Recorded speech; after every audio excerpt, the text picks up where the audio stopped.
السلام علیکم دوستو، اپینین لینڈ میں ایک بار پھر آپ کا خوش آمدید۔ آج کا موضوع بہت میرا خوبصورت پسندیدہ موضوع ہے، وہ ہے بانو قدسیہ مرحومہ، ان کی زندگی، ان کی ادبی ساری تصانیف اور ان کا علم، فلسفہ، ان کی وہ ساری دانائی جو وہ اپنے سامعین اور اپنے قارئین کو تحفتاً دے کے گئیں، جو کہ دائمی اور ابدی طور پہ جب تک کہ دنیا قائم ہے یقینی طور پہ ہر باشعور و باعلم انسان کو، یا جو سیکھنا چاہتا ہے زندگی کے سبق اور خوبصورتیوں اور رشتوں کی نزاکتوں کو سمجھنا چاہتا ہے، اور انسان کی نفسیات اور اس کی تکالیف اور بہت سارے گہرے اسرار و رموز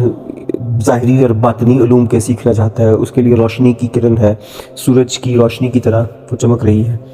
دوستو، جب میں اپنی ٹین ایج میں تھا اور ایف اے سی میں تھا، کالج میں کے زمانے میں، کتابوں کا بچپن سے ہی کوئی شوق تھا، کوئی اس میں رہا، اور لکھنے لکھانے کا سلسلہ بھی مجھے نہیں معلوم کہ کیسے رہا، لیکن کتابیں پڑھنے کا اور پھر ان میں سے کوٹس لکھنے کا، ڈائری رائٹنگ کا شوق بھی تھا۔ پھر ہوا یہ کہ بہت چھوٹی عمر میں بہت عظیم ادیب اردو ادب کے ان کی تصانیفات لگ گئیں، جن میں سر فہرست بانو قدسیہ صاحبہ، مرحوم اشفاق احمد صاحب، ممتاز مفتی، قدرت اللہ شہاب اور دیگر بہت سے عظیم نام، جن میں جن کی شہرت تھی اور جو بہت زیادہ اعلیٰ پائے کا ادب جنہوں نے لکھا، ان کی کہانیاں پڑھی، ان کے ناول پڑھے، ان کے مضامین پڑھے، پھر دوسری زبانوں کے، خاص طور پہ انگریزی ادب کے بہت شاہکار ناولز پڑھے، پھر اس کو بطور ڈگری بھی لیا۔ اسی سے شوق بڑھتے بڑھتے رشین لٹریچر پڑھا، دوستویسکی، پشکن اور بہت سے اور عظیم رائٹرز کو پڑھا، ٹالسٹوئے کو پڑھا، فرانسیسی ادب کو پڑھا، برازیلین ادب کو پڑھا۔ چیزیں چلتے چلتے کہیں سے کہیں چلتی گئیں، لیکن اہم بات یہ کہ یہ خوشبو ہے، یہ جو گلاب ہے، یہ جو ایک دم دل دماغ اور روح میں تازگی اور نئی سوچ جو پروان چڑھی، اس میں کہیں نہ کہیں بالکل شروع میں اوائل عمر میں، جب بچپن میں پی ٹی وی کے وہ ڈرامے، جن میں اشفاق احمد صاحب کے ڈرامے آیا کرتے تھے، من چلے کا سودا، اور اس سے پہلے اور کہانیاں، حیرت کدا، ایک محبت سو افسانے اور بے شمار اور ڈرامے، اور اس کے ساتھ بانو قدسیہ آپا کی وہ لازوال کہانیاں جو کہ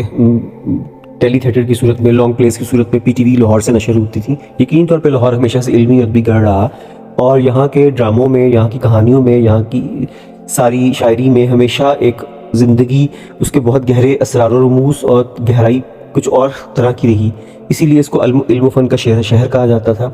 اور یہاں لکھنے لکھانے کا، ادبی محفلوں کا، پاک ٹی ہاؤس کا زمانہ کون بھول سکتا ہے؟ اگر نئی نسل کو نہیں بھی پتا تو ان کو چاہیے کہ وہ سیکھیں۔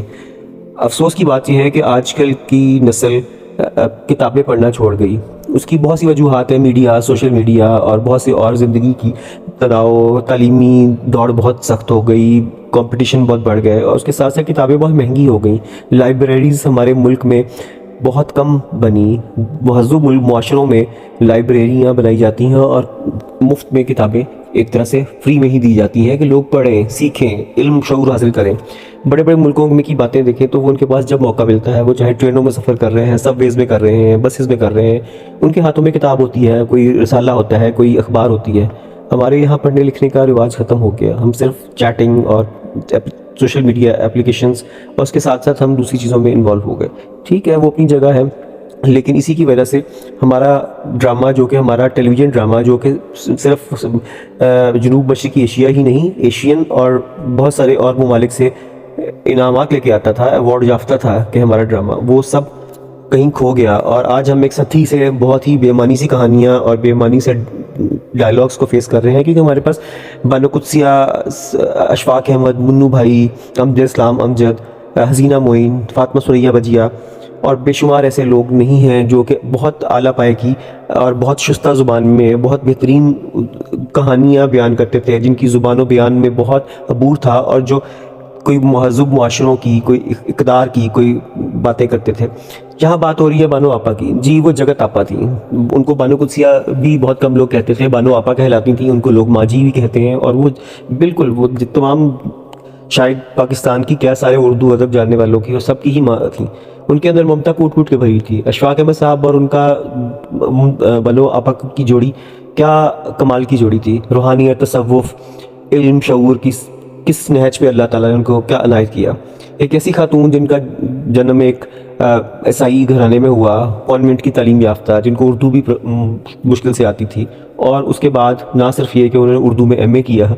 اردو زبان میں، اور اس کے بعد انہوں نے اسلام قبول کیا، اور اسلام قبول کرنے کے بعد وہ دینی اور روحانی تو مرتبہ ان کا واللہ علم کا تھا، لیکن یقین بہت بلند تھا. جو ان کی خوبصورت اقوال، جو ان کی باتیں، جو حرام حلال کی تمیز انہوں نے راجا گدھ میں سکھا گئیں، رزق حرام کی نسل در نسل کس طریقے سے وہ ہمیں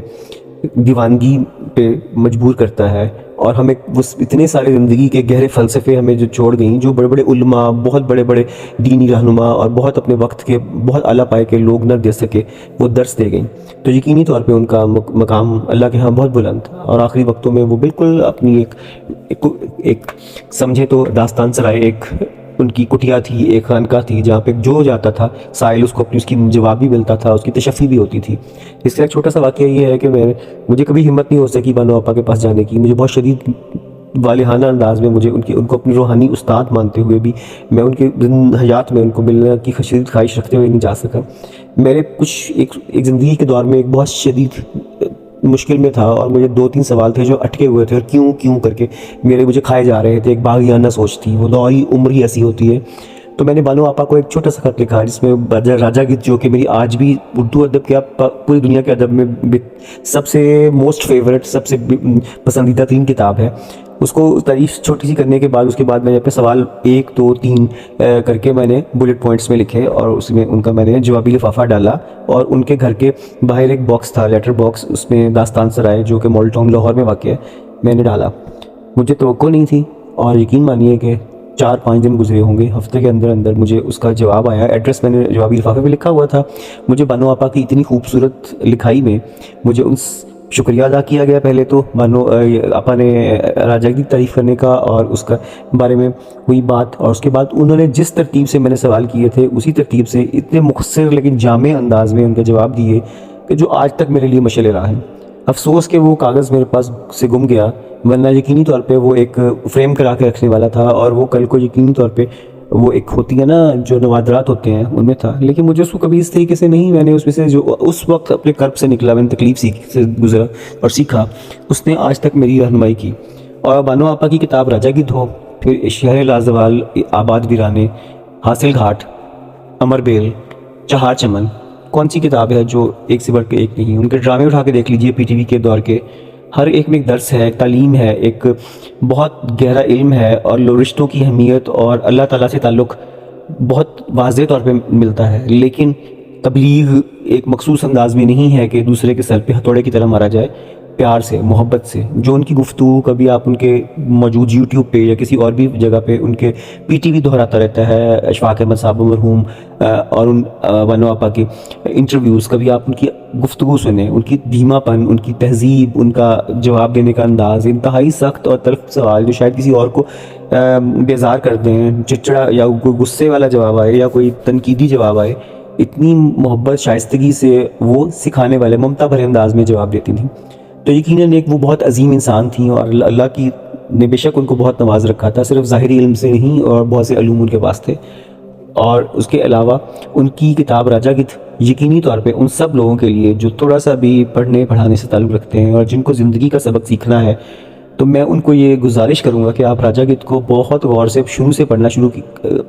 کیجئے، اور اختتام تک اس کو مت چھوڑیے گا. آپ کو زندگی کے بہت سی گتھیاں سلجھیں گی، اور آپ کو نئے سوالات جنم دیں گے. آپ کے ذہن، دل، دماغ میں اور روح میں، آپ کی روح میں ایک نکھار پیدا ہوگا، اور آپ مزید اور مزید اور کیا جاننا ہے، مزید اور کہاں سے مل سکتا ہے کی خواہش کے ساتھ آپ مثبت طریقے سے زندگی میں آگے بڑھیں گے. انسان کی زندگی کیا ہے، اس کا مقصد کیا ہے، کہاں بگاڑ پیدا ہوتا ہے، انسان کی دیوانگی، اس کی جو آج کل ہم معاشرے میں جو بے چینی انتشار دیکھ رہے ہیں، اتنے سال پہلے، دہائیوں پہلے ان صاحبان نے، بانو آپا نے، اشفاق احمد صاحب نے، ممتاز مفتی صاحب نے اور دیگر مصنفین نے، جو کہ بہت گہرا، جن کا مشاہدہ، تجزیہ، اور اللہ تعالیٰ نے شاید ان کو کوئی وجدان و الہام کی بھی عنایت کر رکھا تھا، کشف تھا شاید کہ دیکھ رکھا تھا. تو اس میں جواب ہے کہ کیا موت کا خوف، کیا عشق لا حاصل، اگر آزادی کی بات کی جائے، کیا حقیقت سے فرار، یا پھر رزق حرام. اس میں نتیجہ یہی نکلا کہ حرام کا ایک لقمہ، حرام کی ایک کی ہوئی عمل نسل در نسل وہ خون میں سفر کرتا ہے، اور اس کی وجہ سے ہی دیوانگی ہے۔ اور جب اس کے بعد ہم اس پہ چوری ڈٹائی اور جب اس پہ ہم اترانے لگے، جو کہ آج کل معاشرے کا چلن دیکھ رہے ہیں ہم، ہمارے کے ارباب اقتدار سے لے کر ہر چھوٹا بڑا انسان ہر قسم کی بیمانی، ملاوٹ اور رشوت اور بدعنوانی اور کالے دھن کو اور ہر قسم کی برائی کو، ہر طرح کی برائی کو اپنا فخر بنا کے بیان کرتا ہے، تو پھر ہمیں سمجھ میں آتی ہے کہ کیوں ہمارا معاشرہ اتنا زوال پذیر ہے، کیوں ہم ترقی کی بجائے تنزلی کی طرف ہیں، اور ہمیں شاید نہیں یقین انفرادی اور اجتماعی توبہ کی ضرورت ہے، کیونکہ اللہ تعالیٰ نے قرآن پاک میں یہ فرمایا ہے کہ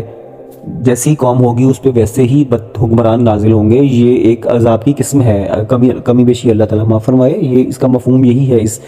جو ہے یہ وعید کی گئی ہے، جو پیشوئی کی گئی ہے، تو ہم پہ بد سے بدترین حکمران ہی نہ آ رہے ہیں، اور ہمیں علی لمحہ فکریہ ہے۔ راجا گیت کو پڑھیے، اس کے بارے میں ایک دفعہ نہیں، میں نے تو 20 بار پڑھ چکا۔ آپ ایک بار پڑھنے کے بعد، کہانی سمجھنے کے بعد، وہ بھی ضروری ہے کیونکہ بہت خوبصورت کہانیاں اس میں ہیں، اور بہت سے انسانوں کی، ہمارے ارد گرد پھیلے ہوئے لوگوں کی کہانیاں۔ پھر اس کے بعد آپ اس کے فلسفے جاننے کے لیے دوبارہ پڑھیے، بارہ پڑھیے۔ آپ کو ہر دفعہ ایک نئی چیز نہیں ملے گی، تو یقیناً آپ مجھے کمنٹ سیکشن میں مجھے بتائیے گا کہ آپ کو کیا ہوا۔ اس میں نہ کوئی بحث مباحثہ ہے، نہ تنقید ہے، آپ کے کمنٹس، آپ کی رائے سر آنکھوں پر، اور یقیناً ایک بہت بہترین کتاب اور ایک بہترین اردو ادب کی مصنفہ۔ جب آپ راجا گیت ایک دفعہ پڑھ لیں گے تو پھر اس کے بعد آپ بانو آپا کی ساری تصنیفات، ساری کتابیں پڑھنا چاہیں گے، آپ ان کے بارے میں اور زیادہ جاننے کی جستجو بڑھ جائے گی، اور یقینی طور پہ بلا مقابلہ وہ برصغیر ہی نہیں، پاکستان سے اوپر برصغیر، اور برصغیر سے اوپر دنیا بھر کے ادب کا، 20ویں صدی کے ادب کا بالخصوص اگر ہم مشاہدہ اور اس کی ریٹنگ کریں تو بانو آپا یقیناً ٹاپ 5 یا ٹاپ 10 میں ضرور آتی ہیں۔ ہاں، تعصب کی بات اور ضرور ہے، تعصب جو کہ مغربی دنیا اور ہمارے یہاں پہ اپنے ہی ارد گرد پھیلے ہوئے لوگ، اور ہمارے اپنے ہی ملک میں وہ لوگ جو سیکولر لبرل اور جو بہت آزادانہ سوچ رکھتے ہیں، ان کو یقینی طور پہ بانو آپا، اشفاق احمد مرحوم، ممتاز مفتی، قدرت اللہ شہاب اور ایسے سب لوگوں سے یقینی طور پہ بہت بیزاری، چڑ اور ان پہ غصہ ہے کہ وہ دین، مذہب، روحانیت کی، اللہ سے تعلق کی، اللہ تعالیٰ سے عشق حقیقی کی بات کی کرتے ہیں۔ بہرحال یہ مسلم حقیقت ہے، اس سے انکار ممکن نہیں۔ اگر بات آپ کو پسند آئی ہو اور آپ کے دل میں تحریک پیدا ہوئی ہو، یا آپ نے پڑھ رکھا ہو راجا گیت، بانو آپا کے کتابیں اور آپ ان کے بارے میں جانتے ہوں، تو کمنٹ سیکشن میں بتائیے گا۔ ویڈیو میں بات اگر کچھ لگی ہو تو بہت شکریہ، شیئر کیجئے، اس کو لائک کیجئے، سبسکرائب کیجئے۔ انشاءاللہ اس میں ہم باتیں کریں گے، اور بہت ساری ہم ایک دوسرے کی رائے، یہ اپینین لینڈ ہے، اس میں ہر ایک کو اپنے اظہار خیال کی آزادی ہے، تو آپ کے اپینین سر آنکھوں پہ۔ اسی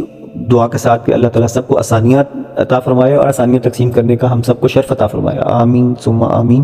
بہت شکریہ۔